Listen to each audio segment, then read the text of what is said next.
Hi, 8th grade. So today during conferencing block, we're going to be reviewing rational and irrational numbers. So what are rational numbers?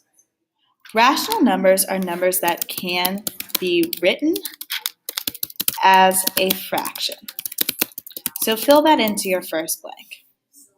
Now, irrational numbers are numbers that, if they're the opposite of rational numbers, what are they?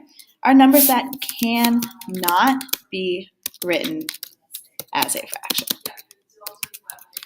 So the first question says, is 7/10 repeated or 0.7 repeated a rational number? If so, write it as a fraction. So 7/10 repeated. This is a repeated decimal. Will we be able to write this as a fraction? Yes, it is rational. And how can we write it as a fraction? It will be 7 over what? It will be 7 divided by 9. If you have a calculator, plug it into your calculator to double check that that is correct.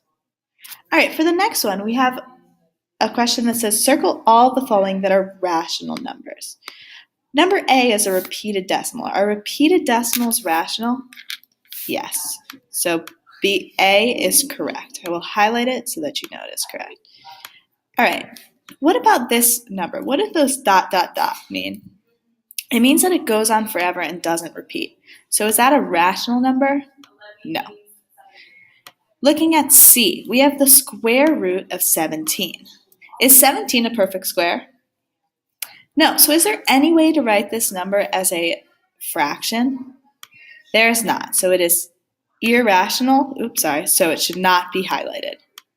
For D, we have 5 pi. Is pi rational or irrational? Pi is irrational, so will anything multiplied by pi be rational or irrational? It will be irrational. Lastly, we have 712 thousandths. Can this number be written as a fraction? Yes, it can. We can write this as a fraction by doing 712 over what? It's 712 thousandths, so it's over 1,000.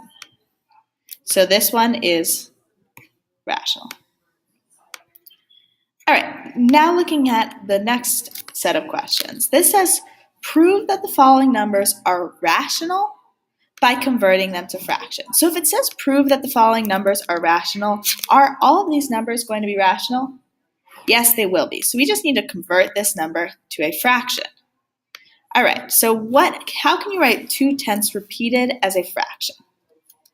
This will be 2 divided by 9, because if you have one digit repeated, it will always be over 9. Can we simplify this at all? No, we can't. All right, for this next one, we have 815 thousandths. How can we write that number as a decimal? So if it's 815 thousandths, what will our denominator be? Yeah, it will be 1,000. What will our numerator be? 815, because it's 815 thousandths. For this next one, we have 36 or 36 hundredths repeated. How can I write this one as a fraction?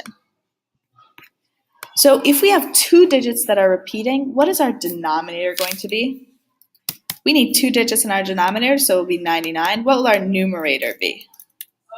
Our numerator will be 36. The last one, how do we write a whole number as a fraction? What can we put it over? Yeah, we can just take that number and put it over 1. So it'll be -5 divided by 1. Moving on to the last example, is 21 hundredths a rational number? If so, prove it by writing it as a fraction. 21 hundredths, how can I write that as a fraction? You can write it the exact same way it sounds. So what will our denominator be for 21 hundredths?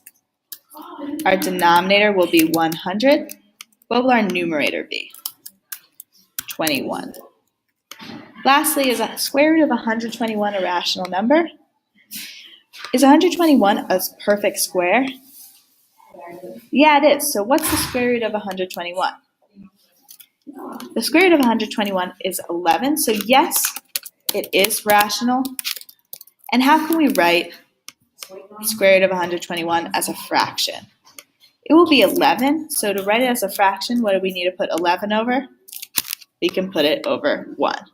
The last thing you need to do is go back and look at your fractions and see if you can simplify them at all. Can you simplify 7/9? No, you can't.